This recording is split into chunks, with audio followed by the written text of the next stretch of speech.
Daniel, Jy's Ben. ek wil sommer net inspring terwyl ons 'n familie wag. Ek het hierdie belaglike droom gehad 'n paar maande terug en ek kon nie verstaan hoekom nie.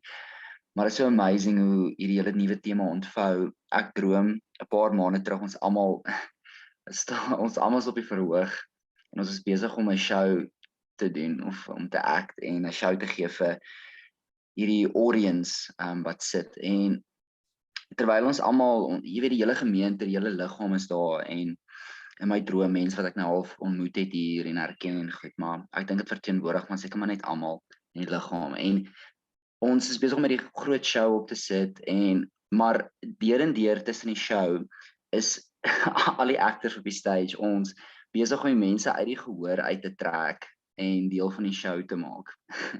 Dis so belaglik maar die groot ding wat my verras het in die droom was wanneer die mense van die verhoog uit die auditorium op die verhoog klim, is hulle so verbaas want daar's nie 'n skrip nie. En die mense en ons sê dan vir die mense wat op die verhoog kom dat die skrip lê in julle harte. Julle moet net saam begin praat. Yes. En dit was vir my so belaglik, maar nou verstaan ek hoekom. Ek dink bietjie meer wat die Here daar vir my deur wou sê en die skrif wat by my opkom wat hierdie week heeltyd by my bly opkom is in Korintiërs 1 Korintiërs 4 vers wat is dit 9. For it seems to me that God has put us apostles on display at the end of a procession, like those condemned to die in an arena. We've been made a spectacle to the whole universe, to angels as well as to human beings. En hierdie vers is my so profound want al die groot kunststukke in die wêreld is kunststukke wat praat, maak nie saak van watter kultuur jy kom nie of waarvandaan of jy kom nie. Dis hierdie universele impak wat dit het, of dit nou teaterstukke is of kunststuk, verf, fine arts of musiek of wat ook al dit is, maar daai universele boodskap en waarheid wat elke kunststuk dra. En ek dink dit is vir my so powerful. Ek dink dis die krag wat in die liggaam lê. Daar's iets universeels, God se creation wat resoneer met almal. En dit excite my mateloos. So ek wil net dit gesê, dit is net vir my amazing hoe die Here werk vandag. Hierdie is 'n droom wat Ben gedeel het by ons laaste samekoms verlede Sondag. En terwyl hy die droom deel, was daar hierdie ervaring wat ek gehad het van absolute opwinding, net om te besef hoe lewend die Gees van God tussen ons vloei. Want wat Ben nie geweet het nie, is daai oggend voor die samekoms ry ek terug van ons plaas, my skoonma se plaas af, en ek vra die Here wat op sy hart is vir hierdie byeenkoms van vandag. En die Here herinner my aan 'n film. 'n Film wat 'n klomp van julle goed ken, wat ek jare terug, seker 10 jaar terug gekyk het, met die naam van As It Is in Heaven. En hy herinner my toe nou spesifiek aan die laaste toneel van hierdie film, wat ek gou vir julle eintlik wil speel. Net om vir julle 'n bietjie agtergrond te gee, As It Is in Heaven is 'n kunsfilm wat afspeel in die noorde van Swede. En dit handel oor 'n komponis, 'n wêreldbekende komponis, wat op verhoog het hy 'n hartaanval gehad, en hy tree toe nou af, en hy gaan bly in hierdie dorpie in die noorde van Swede. En daar begin hy toe nou van voor af, en hy het toe nou 'n normale, gewone lewe daar. Hy begin toe nou werk by 'n skooltjie, maar die mense van hierdie dorp herken hom toe nou, en hulle vra hom toe of hy nie asseblief sy raad sal kom gee by hulle koor nie. En hy stem toe nou in, en hy gaan help hulle, en hy gee toe nou aanvanklik raad vir hulle, maar later aan word hy toe nou die komponis van hierdie koortjie. En die merkwaardige ding wat hy in die film gedoen het, is om nie op 'n konvensionele manier hulle te leer om te sing nie. Hy het eintlik in die film iets begin ontgin van wie hulle werklik was. En wat in plaasvind is dat hierdie koortjie teen die einde van die film inskryf vir 'n kompetisie, en almal het hulle voorgeskrewe en geoefende liedere wat hulle moet sing, en al die ander kore sing toe nou eerste, en hulle het hierdie perfekte liedere wat hulle sing. En hierdie Sweedse dorpie se koor is volgende, maar die komponis is toe nou in die badkamer en as gevolg van 'n siekte toestand waarin hy was, het hy toe geval en hy het sy kop gestamp teen 'n oudtydse verwarmer en hy's besig om stadig maar seker uit te bloei, terwyl sy koor op die verhoog staan. Presies soos Ben se droom. En binne in hierdie onsekerheid en in hierdie ongemak waarin hierdie koor staan, begin een van die koorlede 'n klank maak, 'n lied sing. Daar's 'n opening van mond, hy bring sy lied voort, en nie dit voort wat voorgeskryf was of dit wat hulle geoefen het nie. En ewe skielik begin hierdie hele koor saam hierdie nuwe klank maak, hierdie nuwe lied sing. Ek wil gou vir julle die laaste toneel van hierdie film speel en ek wil hê julle moet dit asseblief kyk en waarlik net sien en ervaar hoe lewend die Gees van God tussen ons werk en hoe hy in die mond en in die hart van verskillende mense dieselfde woord kom plaas. Duidelik is hier iets in hierdie toneel wat God uitroep na elke een van ons toe.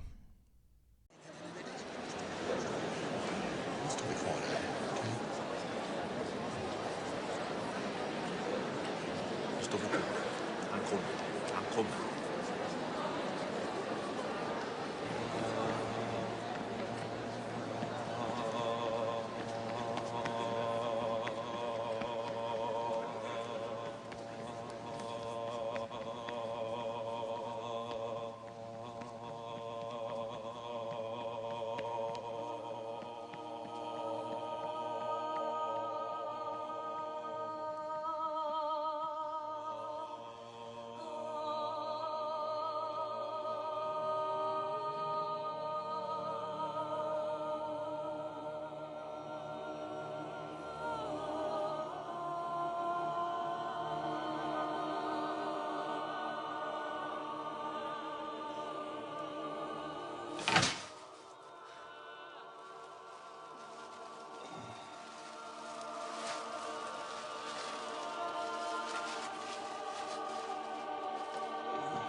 Dis vir my so interessant dat elke keer wanneer ek na hierdie toneel kyk en na hierdie mense luister wat sing, is daar 'n beroering in my binneste wat ek nie lekker kan verklaar nie. Daar's 'n beweging. Dis amper asof my gees wakker word.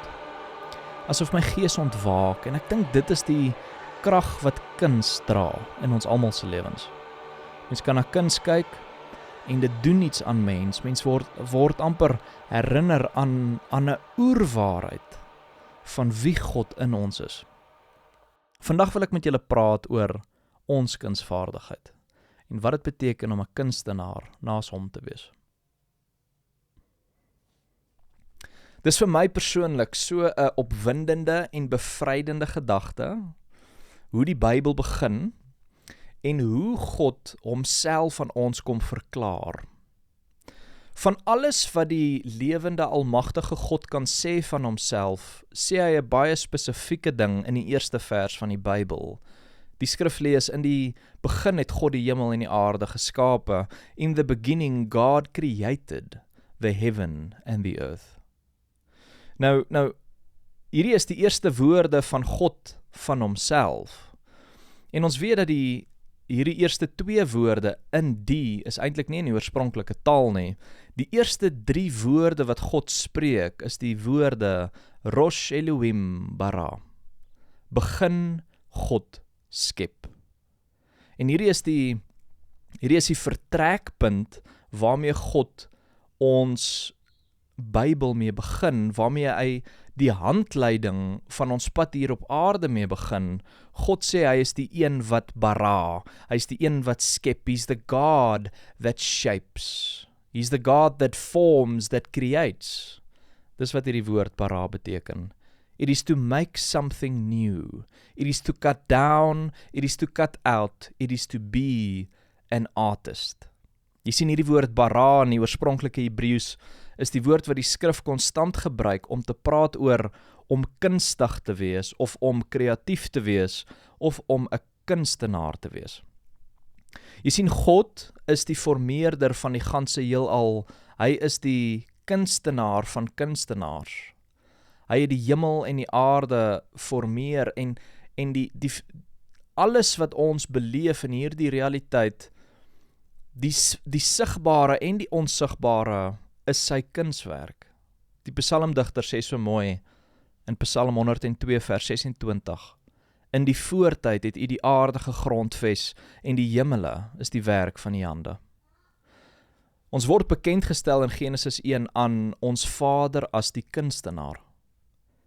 En wat God dan kom doen, is dat hy hier in Genesis 1 vers 27 die mens skep, die mens formeer na sy beeld. En God het die mens geskape na sy beeld, na die beeld van God het hy hom geskape, man en vrou het hy hulle geskape. Maar wat ons moet onthou is dat die beeld van wie God is in Genesis 1, is dat hy die kunstige skepper is, hy is die kunstenaar. So hierdie mens wat geskape is na sy beeld toe, is hoofsaaklik geskape om 'n kunstenaar te wees, om kreatief te kan begin dink. En waarvan ek so hou, is dat die skrif dan aangaan, en God sê dan, julle word my middelaars, julle is geroep om hier op aarde te heers oor die ganse realiteit. Julle is geroep om die aarde te vul, julle is geroep om vrug te dra. En hierdie heerskappy wat ons moet optel as ware konings van die lewende God, waar ons moet vrug dra en waar ons die aarde moet vul, word gebore uit ons kunsvaardigheid uit. En hierdie is die oerwaarheid van alle mense op aarde. Toe God ons bedink het en iets oor ons gedroom het, nog voordat tyd bestaan het, het hy aan ons gedink om kunstenaars te wees naas hom. Dit is wie ons in die begin was saam met hom. Ons was kunsvaardig, en ek dink dit is iets wat ons vergeet het.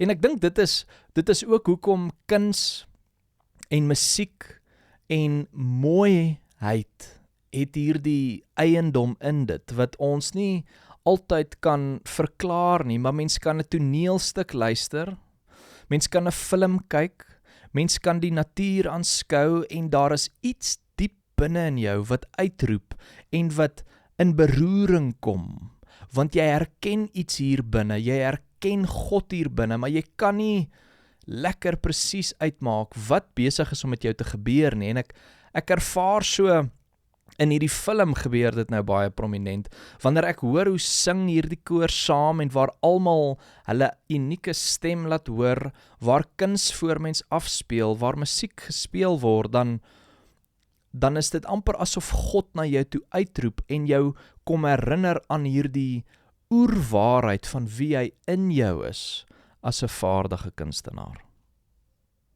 Nou die skrif sê hierdie vir ons in soveel woorde in die bekende hoofstuk van Spreuke 8.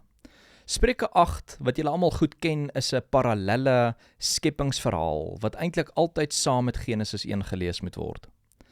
En wat Spreuke 8 ons leer is dat God in die proses waar hy die hemel en die aarde gemaak het, nie alleen was nie. En onthou nou, hierdie vind plaas in die voortyd, sê die skrif. In 'n tyd nog voordat tyd selfs bestaan het. God was nie alleen nie. Daar was iemand by hom. Die skrif noem hierdie persoon die gees van wysheid.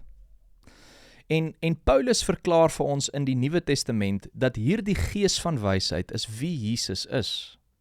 Hy skryf so mooi in 1 Korintiërs 1 vers 24, Christus, die krag van God en die wysheid van God.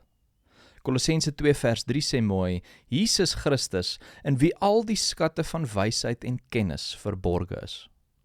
So Jesus word aan ons bekendgestel in Spreuke 8 as die gees van wysheid wat saam met God teenwoordig was. Hy was nie net teenwoordig nie. Die skrif sê mooi in Kolossense dat die ganse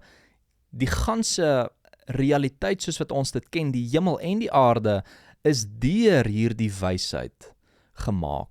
Die psalmdigter sê, die hemel en die aarde is gegrondves deur die wysheid. So God het deur die wysheid, deur Jesus, alle dinge geskep. En dan praat die wysheid in Spreuke 8 vers 28, en hy sê mooi, toe hy die wolke daarbo bevestig het, toe die bronne van die wêreldvloed sterk geword het, toe hy vir die see sy grense gestel het, dat die water sy bevel nie sou oortree nie, toe hy die fondamente van die aarde vasgelê het.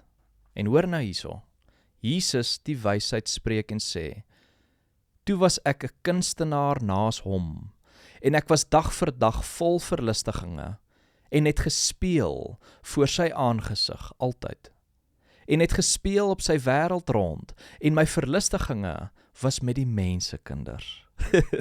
Oh man. Jy sien geliefdes, Jesus was 'n kunstenaar naas hom. En Jesus, hier kry ons 'n so mooi waarheid. Jesus was 'n kunstenaar, en hy het gespeel op die wêreld rond, en soos wat hy gespeel het, het God kunstig die aarde deur hom gemaak. Dis die eerste crucial waarheid wat ek en jy vandag moet hoor, is dat kunstenaars kan speel.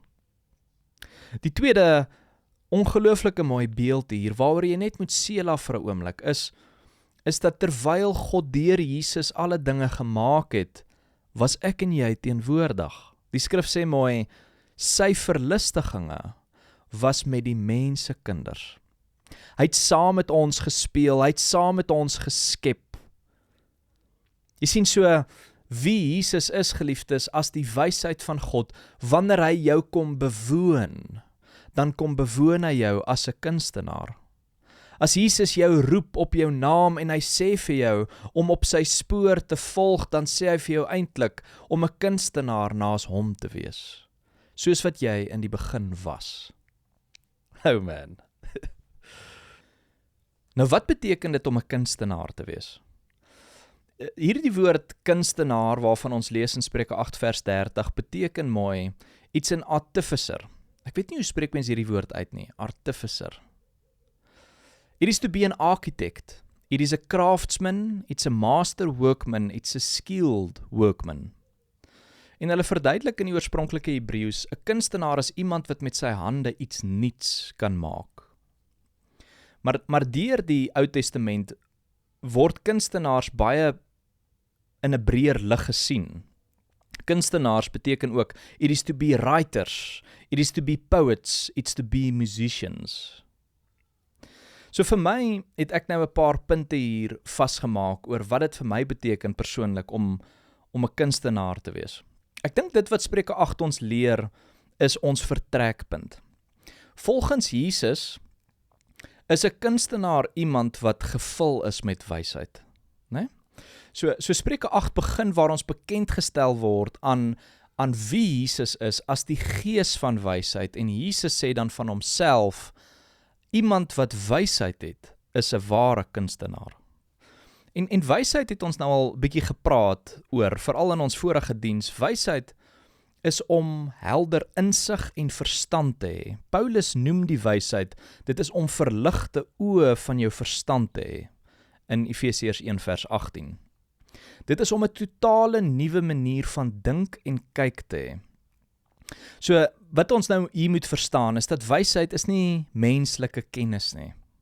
Jy kan nie wysheid op jou eie bymekaar maak nie, want wysheid is 'n persoon, sê Paulus. Wysheid is wie Jesus is. So wanneer Jesus my vul, dan vul hy my as die gees van wysheid. En ek begin dink soos wat hy dink. Ek begin kyk soos wat hy kyk. Hy word die wysheid van God binne in my. So ek begin die wêreld om my totaal anders beoordeel. Ek het 'n vernuwende oog, né? En dit is vir my die hart van wat wysheid is en wat 'n kunstenaar is. 'n Kunstenaar het 'n vernuwende, helder oog. Hulle dra die vermoë om die mooi in gebrokenheid raak te sien. Hulle dink anders oor die wêreld wat hulle omring. Willem Pretorius, 'n bekende skilder in die liggaam, het 'n reeks wat vir my eintlik hierdie gedagte so mooi opsom. Hy het 'n reeks wat hy noem Verlore Somers, waar hy ou gebreekte verlate swembaddens geskilder het. En kyk, daar is op die hele aarde niks leliker vir my persoonlik as 'n ou gebreekte swembad nie. Kyk, enige iets wat oud is vir my lelik. Ek het nou die dag toe ry ek hier in Pretoria Wes en daar scrapyards, né? Ek weet nie wat se scrapyard in Afrikaans nie. Maar dis net ou gebreekte karre en engines wat rond lê en deure wat so op mekaar gestapel is. En ek dink by myself, hierdie is die lelikste ding op die ganse aarde, iets wat oud is en gebreek is, en iemand wat dink hulle kan dit weer regmaak. Maar so voel ek oor ou swembaddens. Dis 'n afskuwelike lelike ding vir my. Maar Willem as 'n kunstenaar het reg oor ons land hierdie ou swembaddens, verlate swembaddens gaan afneem en dit geskilder. En dit ewe skielik weer mooi gemaak, né? Nie dat hy dit anderster nou ingekleer het of anderster geskilder het nie, maar daar is iets aan hierdie ou verlate swembaddens wat 'n verhaal vertel en wat ewe skielik vir mens mooi raak. En ek dink dis vir my 'n baie mooi beeld, is om in die gebrokenheid van iets die mooiheid te kan raak sien. En ek dink ook dit is waar skilders byvoorbeeld as kunstenaars baie van hulle inspirasie vandaan kry, is om te kyk na die gebrokenheid van die wêreld wat hulle omring, maar om dit te beoordeel uit 'n totale nuwe, vernuwende, helder oog uit. Hulle kan die mooi in dit raak sien. Weet julle wat sluit so mooi aan met hierdie gedagte? Die derde woord in die Bybel, die woord bara, is die woord om te kan skep of to create. Dit is die woord wat vir kunsvaardigheid gebruik word deur die Ou Testament. Maar hierdie woord bara word ook vertaal en beteken ook to cut down something, to cut something out. Dit beteken to carve. So ons lees byvoorbeeld mooi van hierdie woord in Eksodus 28, ons lees daarvan in Eksodus 36, waar God 'n groepering kunstenaars bymekaar roep om die tabernakel te maak. Ek gaan nou weer ietsie daaroor sê. En die skrif sê, hulle wat kunstenaars is, dra die vermoë om uit te kan sny, om met snywerk in klip en hout en stene iets nuuts te kan maak. They can carve. Dis die woord wat daar gebruik word. So hulle kan iets vat wat baie lelik is, hulle kan 'n ou stuk stomp vat, 'n ou klip vat, and they can carve, they can cut out, can cut down something, en hulle kan van iets wat gebroke is, iets mooi maak. En dit is vir my so 'n mooi beeld, né? 'n Kunstenaar dra die vermoë om die mooiheid in die gebrokenheid raak te sien. So as ons as kunstenaars geroep is, beteken dit eintlik dat ons na mekaar ook kan begin kyk en nie vaskyk teen die uiterlike voorkoms van iemand nie. Ons kan die skat, die mooiheid, die goddelikheid in mekaar begin raak sien. Ons kan God in mekaar begin ag. En ons kan as 'n kunstenaar mekaar begin sny. En ons kan alles wat nie God is nie begin wegsny en iets van die mooiheid begin ontgin. 'n Kunstenaar het 'n vernuwende oog. Nou verder is kunstenaars en kuns spesifiek vir my iets wat uniekheid kom verteenwoordig, egtheid kom verteenwoordig. Oscar Wilde sê mooi, "Art is the most intense mode of individualism that the world has known." In kuns is daar 'n uniekheid en 'n egtheid. En as God jou roep as 'n kunstenaar, dan roep hy dat die egtheid van wie hy in jou is tevoorskyn moet kom, dat die uniekheid van wie jy is gebore moet word. Een van die mooiste beelde van God as 'n kunstenaar in die Bybel is die beeld van Jeremia 18 wat skryf oor God as die pottebakker en ons as die klei. En wat ons nou al verstaan rondom die kuns van pottebakkery is dat wanneer die pottebakker 'n stukkie klei maak en hy maak dit tot 'n he makes it to a vessel, hy maak dit tot 'n houer of tot 'n beeld, is geen kunswerk van die pottebakker dieselfde nie. Elke liewe maaksel is uniek en is eg. Presies soos wat die pottebakker hom wil hê. So om jou kunsvaardigheid te ontdek, beteken eintlik, onder andere, om jou uniekheid te ontdek, om jou egtheid te ontdek. Verder is kunstenaars iemand wat vir my vry is van ander se verwagtinge. En hierdie is 'n gedagte wat so rondmaal in my gedagtes die afgelope paar weke. Ek hoor die hele tyd die woorde, 'n kunstenaar dans nie op die ritme van ander se verwagtinge nie. Hulle probeer nie ander bevredig nie. They stand before an audience of one. 'n Kunstenaar skep nie om ander mense te bevredig nie. Hulle skep omdat dit hulle werklik gelukkig maak. 'n Ander kenmerk van kunstenaars wat mooi aansluit by hierdie ene is dat wanneer 'n kunstenaar skep hy altyd iets nuuts. En dit is dwars deur die Bybel 'n hoofkenmerk van 'n kunstenaar. Hulle skep nie iets ouds nie. Hulle skep nie dit wat gister was nie. Hulle skep dit waarmee hulle vandag mee geïnspireer is. Hulle skep iets nuuts. Hulle wandel nie en raak nie verstrengel met gister nie. Hulle is teenwoordig in vandag, daar waar God vandag is. 'n Kunstenaar is die nuwe. Daar het 'n snaakse ding met my gebeur ruk terug, waar ek versamel persoonlik skilderye, nou al vandat ek jonk is.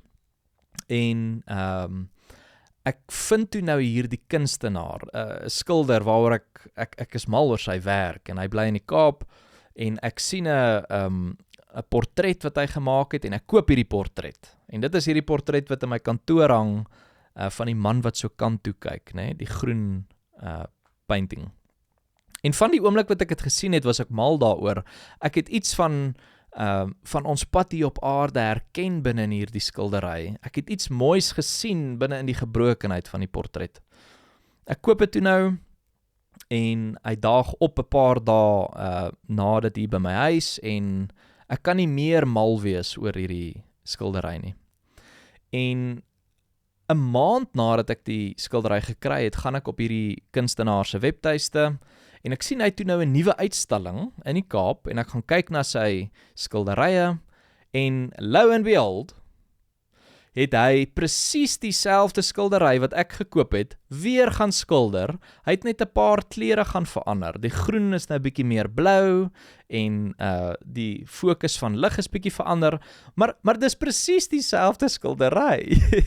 En ek was so teleurgestel, nie net in die painting nie, maar in die kunstenaar. Want ek kyk na hierdie skildery en ek besef net, dit wat hier gebeur het, is presies wat kuns nie is nie. Want wat hier die skilder gaan doen het, is om seker nou maar iets te gaan skilder wat in die verlede nou gewerk het en verkoop het.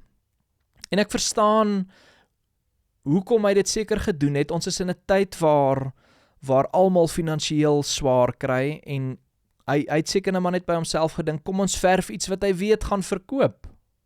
Maar wat jy dan doen is, jy is besig om op die verwagtings van, om op die ritme van ander se verwagtings rond te dans, né?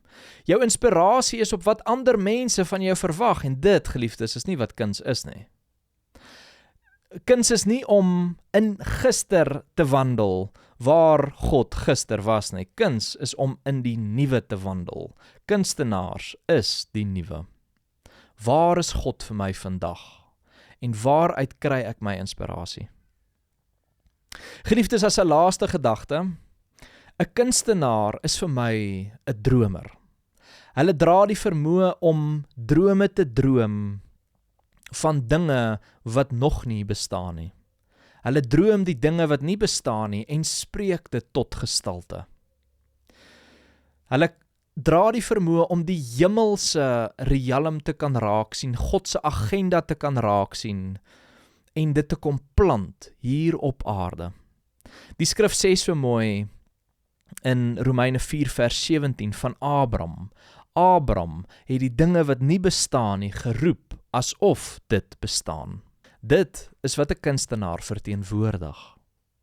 'n Kunstenaar is 'n planter, 'n stigter, 'n bouer van God se agenda hier op aarde. Hulle kom maak dit 'n werklikheid. En dit is so mooi hoe hierdie afspeel binne in die verhaal van die Exodus, né?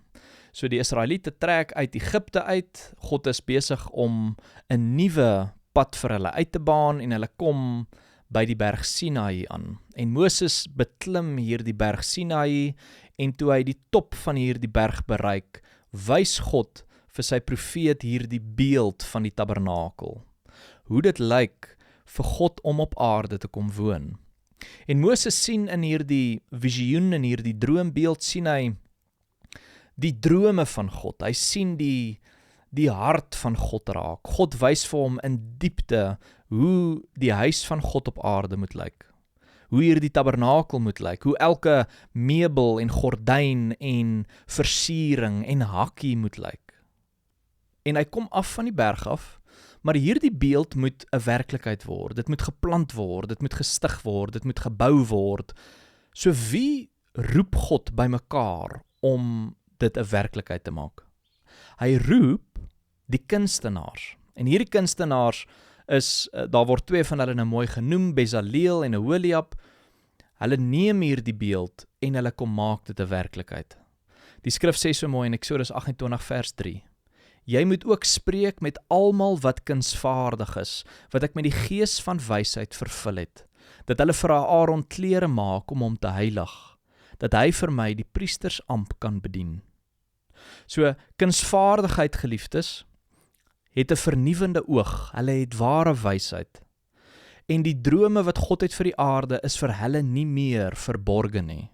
Hulle verstaan waarmee God besig is en hulle bring die wil van God na die aarde toe. Wat 'n mooi beeld. Nou hierdie speel so mooi af in die lewe van Daniël, 'n man wat gevul was met wysheid en met kundigheid en met insig. Hy was 'n ware kunstenaar. En in Daniël 5 speel dit nou mooi af. Daniël is binne in Babylon en die koning van die tyd was ongehoorsaam teen God en God gee 'n beeld, 'n woord vir hierdie koning deur hom op 'n muur te kom skryf, né? Maar niemand verstaan wat God sê nie. Niemand kan hierdie skrif eintlik lees nie.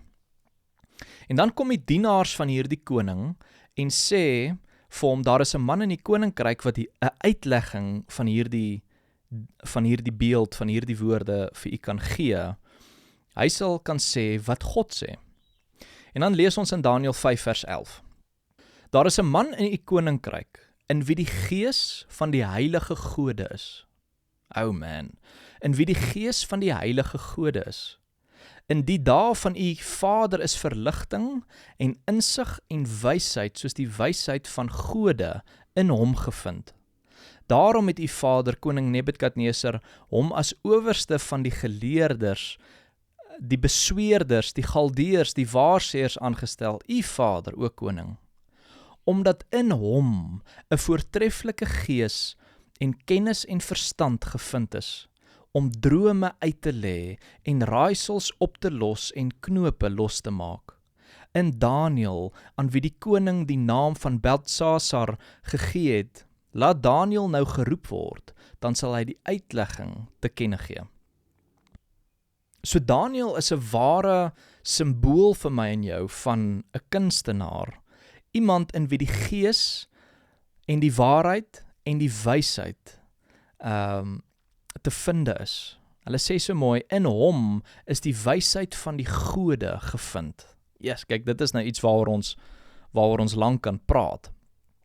Maar omdat hy 'n kunstenaar is, dra hy hierdie vermoë om dit wat God sê te kan uitlê. En is mooi hoe hulle dit nou verwoord. Hulle sê, Daniël dra die vermoë om die drome van God te kan uitlê, om die raaisels wat God gee te kan oplos. Hy kan die knope losmaak. So God gee 'n woord aan hierdie koning van Babylon wat hy nie verstaan nie, né? Hierdie koning kan dit nie uitlê nie, en selfs die slimste kundiges in Babylon weet nie wat God wil sê nie. En Daniël word geroep, en Daniël kan hierdie hemelse woorde van God 'n werklikheid kom maak hier op aarde. Yes, dis mooi. Hy kan drome oplos, drome uitlê, hy kan raaisels oplos, hy kan knope begin losmaak. Hy dra die insig om te verstaan waarmee God besig is. Nou geliefdes, hierdie is wat 'n gedagte, né? Kan jy dink, jy dra die vermoë om as 'n kunstenaar te weet wat God vir die aarde wil sê, waarmee is hy besig? En geliefdes, hierdie is nie iets wat ver van my en jou af moet wees nie. Hierdie is waarvoor ek en jy geroep word as die middelaars tussen God en mense. So om vir julle 'n mooi voorbeeld te gee daarvan. Ek dink die naaste voorbeeld aan ons is COVID, né? COVID is 'n geskryf teen die muur. COVID is 'n stelling wat God gemaak het. Dis 'n knoop op die aarde wat God vir ons kom gee het. COVID is 'n raaisel. COVID is 'n droombeeld wat God vir ons kom gee. Maar COVID moet ontleed word. COVID moet losgemaak word. COVID moet soos 'n droom uitgelê word. Ons moet verstaan wat God vir ons probeer sê met die hele gebeurtenis van COVID. Ons moet verby die uiterlike swaar kry en seer kry en dood kan kyk, en ons moet kan sien wat is die hart van God binne in hierdie saak. Dit is wat 'n kunstenaar kan doen. Dit is wat die gees van wysheid ons kom leer. Nie dat ons self nou probeer om deur menslike kennis iets te probeer bewerk rondom wat hy sê nie, maar die gees van wysheid wat in ons is, kom lei ons in alle waarheid, sê 1 Korintiërs 2, en hy kom breek vir ons oop, wat is hierdie droombeeld wat God vir ons wil gee, deur hierdie COVID-19 gebeurtenis. Kunstenaars kan die hart van God raak sien.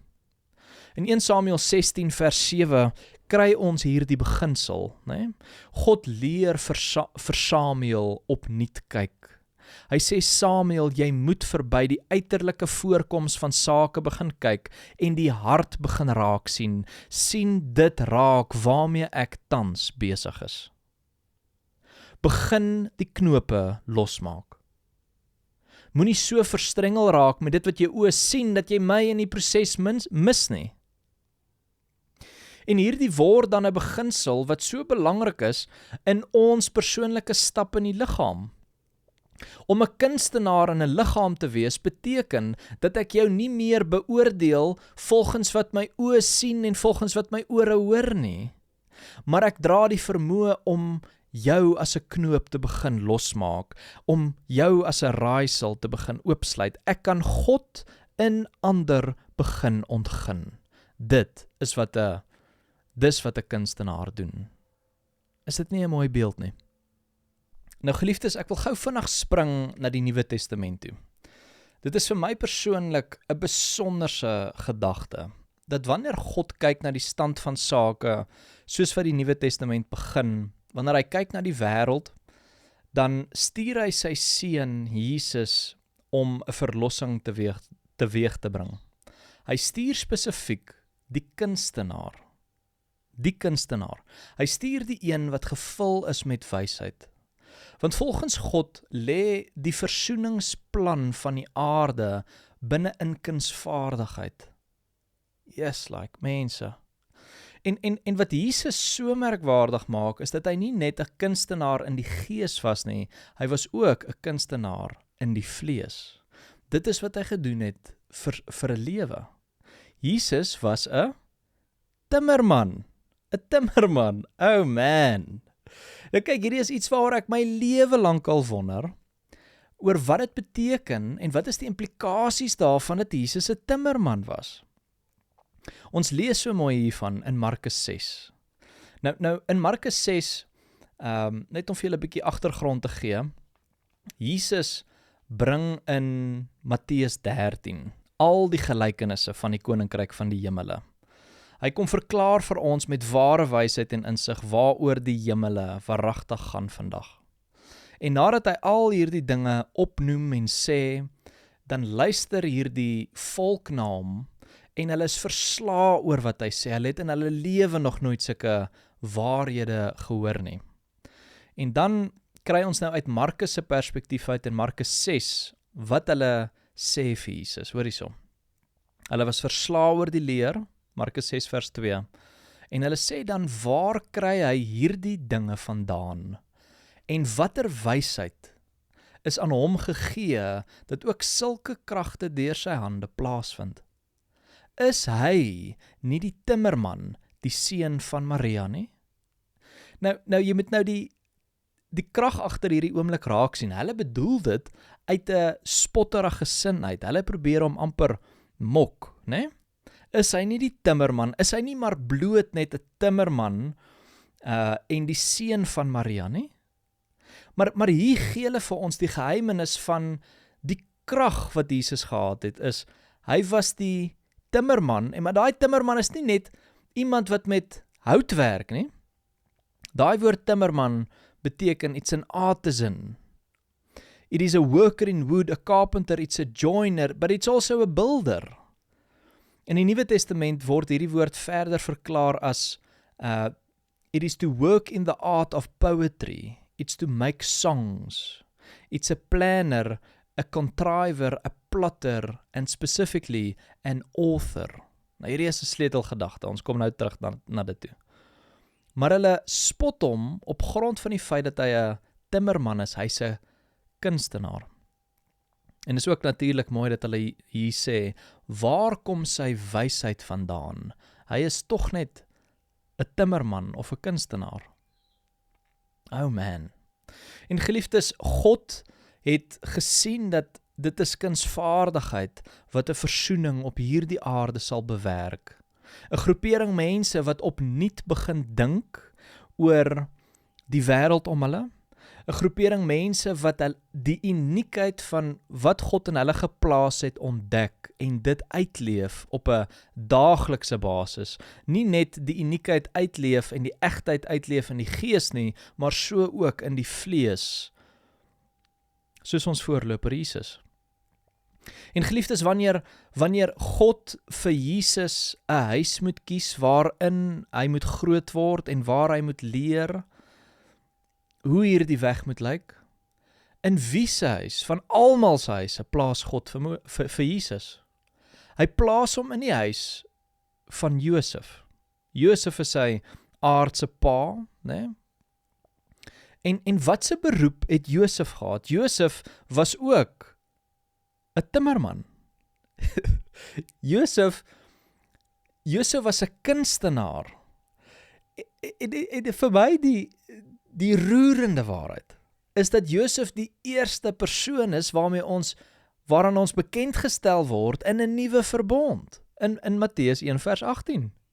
Die eerste persoon waarvan ons lees is hierdie huis van Maria en Josef, en Josef is 'n kundige timmerman, hy's 'n kundige kunstenaar. En God het goed gedink om Jesus binne in die huis van 'n kunstenaar te plaas, sodat hy iets van kunsvaardigheid kan leer van 'n jong ouderdom af. Want daarin lê die herstel. Oh man. En dit is ook natuurlik vreeslik interessant dat Jesus, dat daar 'n klomp gelykenisse is van Jesus en dinge is wat hy sê wat gaan oor bouwerk, né? Want Jesus het duidelik iets rondom hierdie bouwerk of kunsvaardigheid verstaan van 'n jong ouderdom af. Dis vir my so 'n mooi beeld dat wanneer Jesus my en jou vandag roep om hom te volg en om saam met hom te wandel, dan is ons besig om agter ons voorloper, die kunstenaar, aan te loop. En hy is stukkie vir stukkie besig om die egtheid van wie ons is te begin oopbreek, sodat ons kan lyk soos wat hy lyk, sodat ons 'n kunstenaar naas hom kan wees. Wanneer hy in ons woon, dan woon hy in ons as hierdie kunsvaardigheid en hy begin iets rondom kreatiwiteit in ons oproep. Geliefdes, daar's 'n gedagte en 'n worsteling wat ek het die afgelope paar weke, en dit is, as die skrif so 'n klem lê op kunsvaardigheid, waar het Jesus sy disippels geleer om kunstenaars te wees? Ja, en ek het lank gedink oor hierdie gedagte, want daar's niks eintlik in die gelykenisse van Jesus waar hy nou spesifiek daaroor praat nie. En nou die dag ry ek van my skoonma se plaas af huis toe, en dit slaan my soos 'n lig in my verstand, né? En ek besef toe hoe hierdie ding prakties uitgespeel het in die lewe van sy disippels. Waar begin hulle pad? Die disippels van Jesus word geroep terwyl hulle gewone vissermanne by die see van Galilea was. En soos wat hulle hom volg en saam met hom wandel, begin die aard van die kunstenaar in hulle 'n woning vind. Hulle het begin as blote vissermanne, maar waar eindig hulle pad nadat Jesus gesterf het en nadat die bediening van die evangelie aan hulle oorgehandig is? Wat word hulle? Die meerderheid van hulle. Hulle word kunstenaars. Hulle word skrywers. Yes. Dis wat hierdie woord kunstenaar of timmerman spesifiek beteken in die Nuwe Testament. It's an author, specifically an author. Dis iemand wat kan skryf. Oh man. Hulle word skrywers van die evangelie. Hulle het Jesus dopgehou. Hulle het die droom wat Jesus geleef het hulle dopgehou. Hulle het iets van hom gesien wat hulle lewe lank nie heeltemal eintlik begryp het tot en met hy gesterf het nie. En ewe skielik toe begin hulle die knope losmaak van wat hy gepredik het. Die raaisels het vir hulle verklaarbaar geword. En wat hulle dan doen as skrywers, as ware kunstenaars, is om hierdie evangelie van Jesus neer te pen. Hulle bring die hemelse beeld wat Jesus gebring het aarde toe en hulle skryf die evangelies.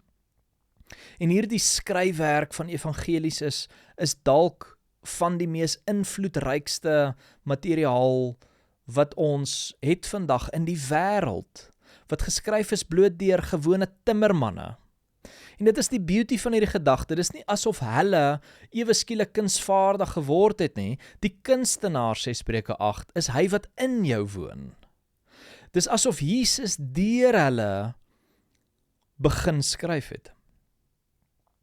En die hemele aarde toe gebring het, en hierdie skryfwerk van hulle het die aarde soos wat ons dit ken verander.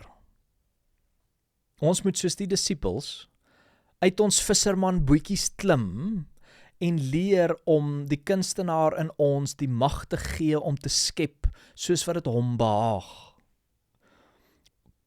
Nou, een van die verhale in die Bybel wat hierdie vir ons net op so praktiese noot kom oopbreek, is die verhaal van Saulus wat later aan Paulus genoem word.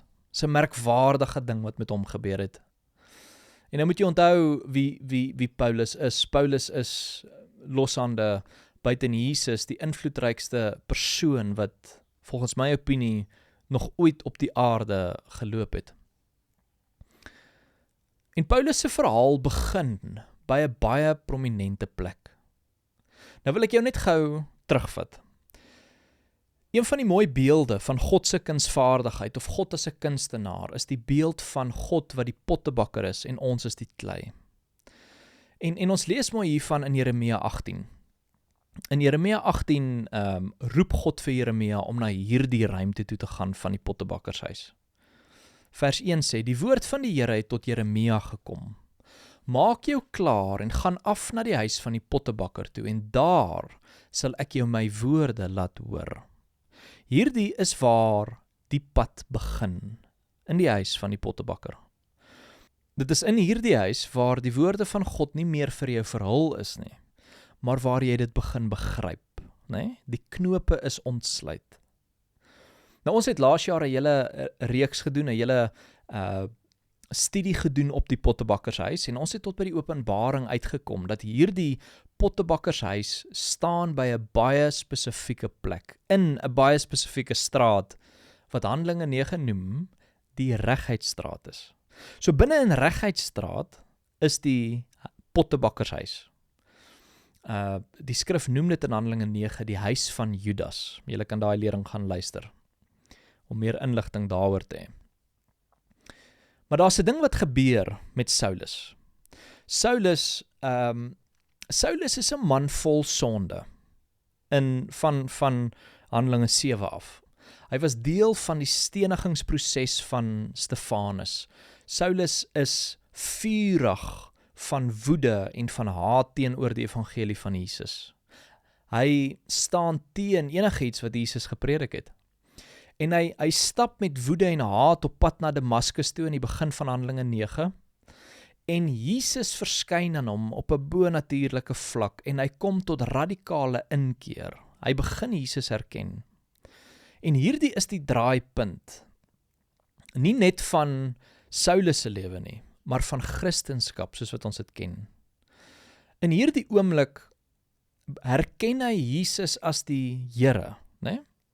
En Jesus stuur hom na Damaskus toe, na 'n straat toe wat die Reguitstraat genoem word. Dis die Vandagstraat.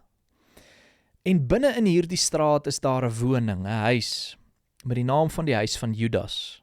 Dit is die huis van die pottebakker.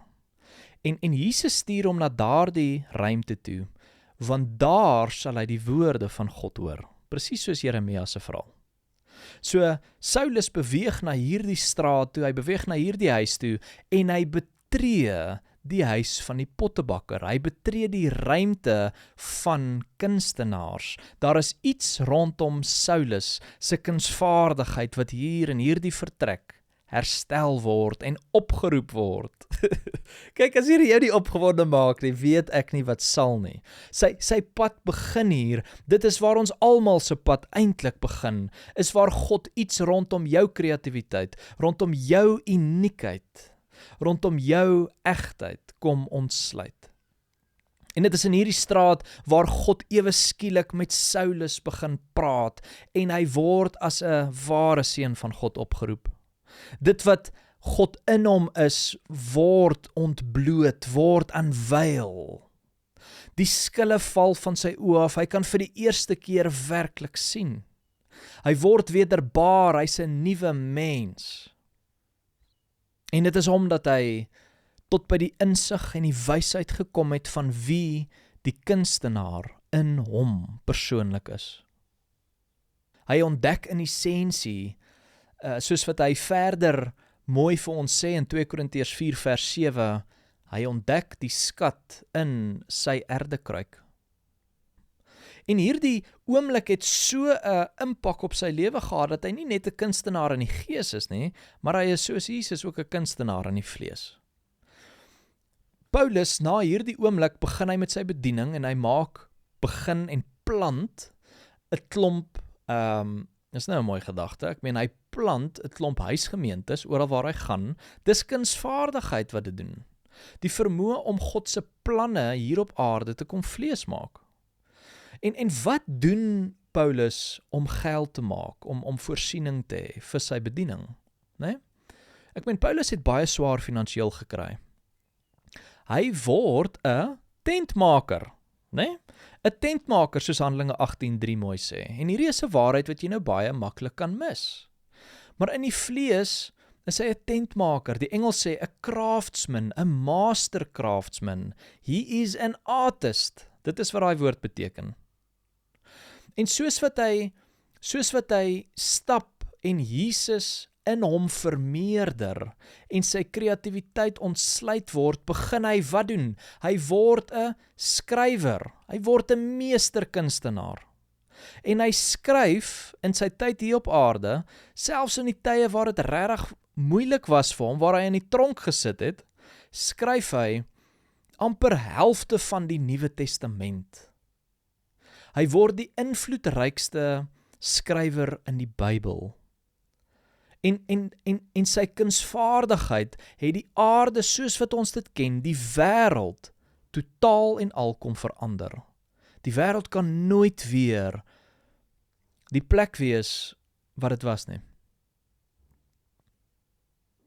Nou kom ons maak bietjie hierdie waarheid vir onsself prakties. Ek dink ons almal verstaan nou die beginsel en die klem wat die skrif lê op kunsvaardigheid, maar wat beteken dit vir my as Daniel vandag om 'n kunstenaar te wees?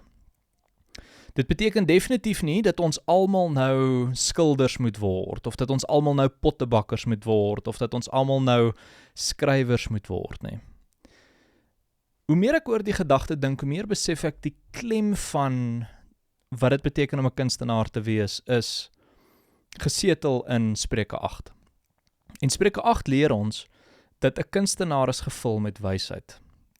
En wat ek en jy vandag moet verstaan, is dat wysheid wat nie gehoor word nie, is dooie wysheid. Dan dra dit geen mag en geen krag en sal dit geen verandering meebring nie. Dit is hoekom die skrif soveel klem lê daarop dat die wysheid het 'n stem, né? Die wysheid maak 'n klank, die wysheid word gehoor. Hoor hoe mooi begin Spreuke 8.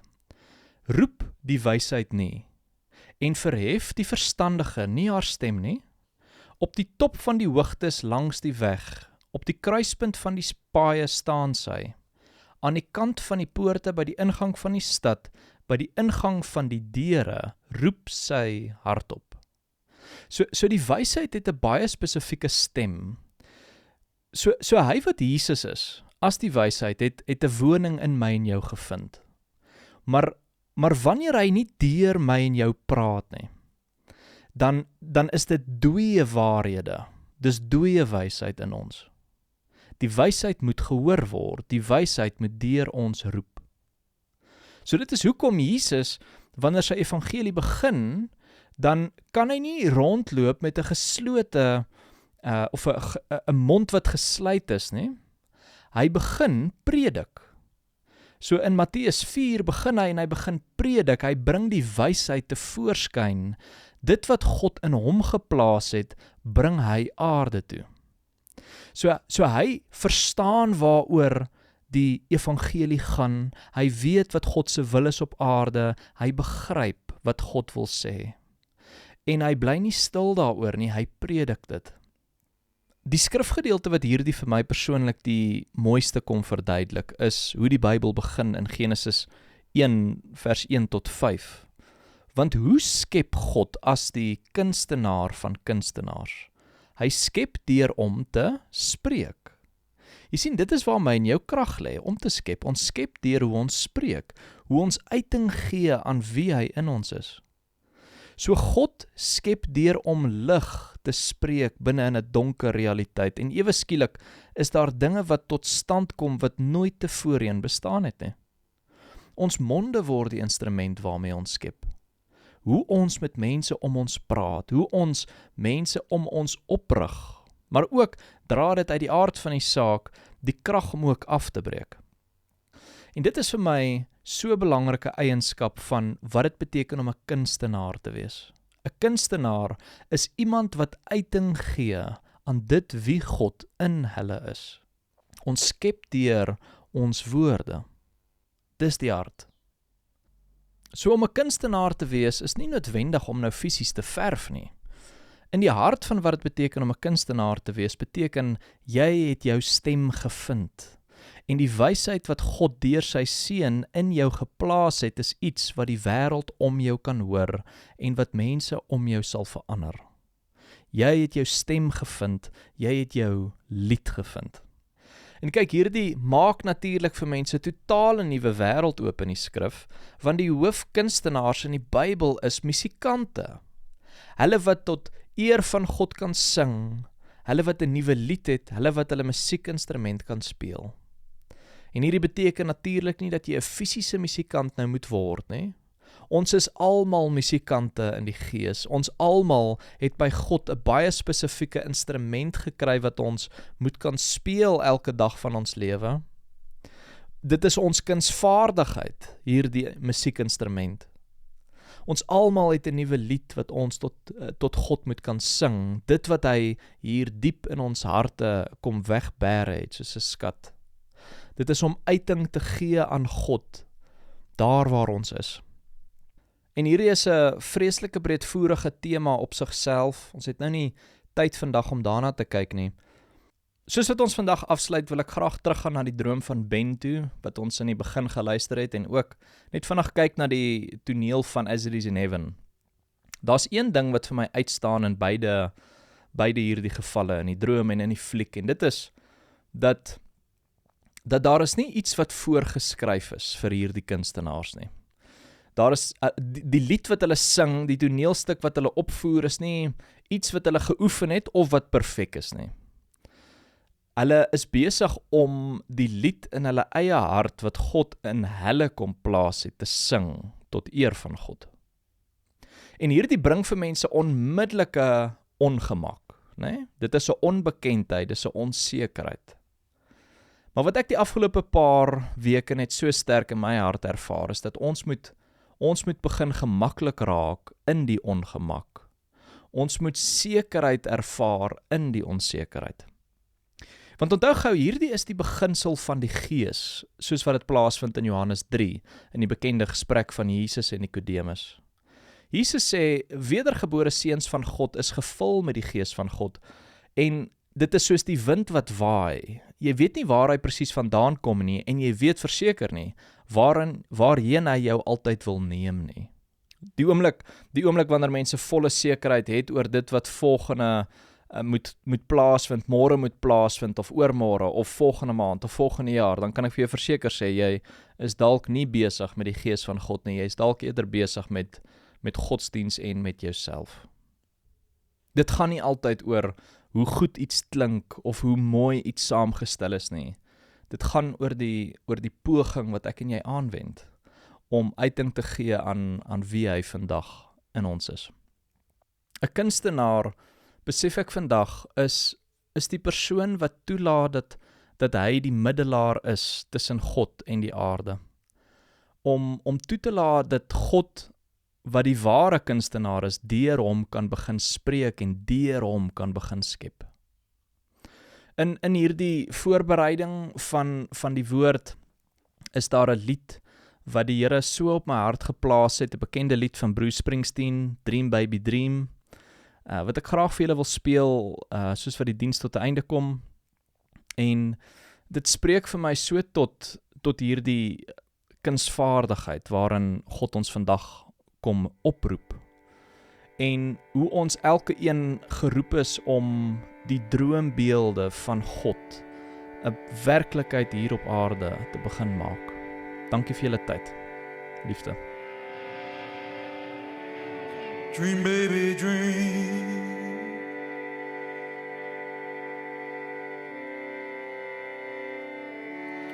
Dream, baby, dream.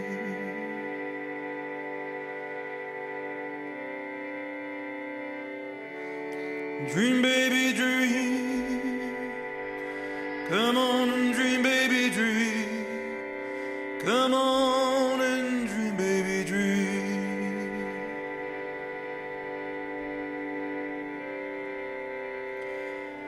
Gotta keep the light burning.